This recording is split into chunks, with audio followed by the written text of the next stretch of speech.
Is the seatbelt secure and untwisted? If the child restraint is rearward facing, is it touching the front seats?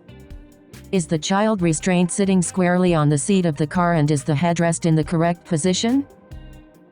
Is the top tether in the right position? Do not pull the strap directly across the child restraint. Instead, be sure to evenly spread the loop tether around the side, in line with the shoulder height markers. Is the seatbelt buckle in the right place? The seatbelt buckle must not bend around the child car seat as this could cause it to fail in a crash. Only the seatbelt fabric should be in contact with the frame. Is the shoulder levels correct?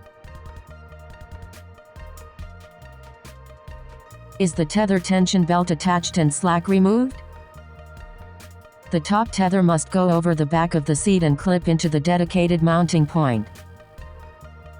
Be careful not to detach. Have you removed any thick clothes? Thick clothes such as bulky winter jackets could make the harness less effective, so take them off before putting your child in the seat.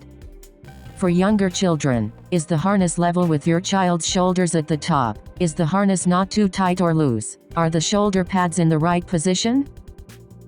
For older children, is the seat belt across their shoulder and hips? If you have an older child strapped into their car seat with seat belt, this should sit on their shoulder. It shouldn't cut into their neck or sit lower down on their arm. The lap part of the seat belt should sit across their hips, not their tummy.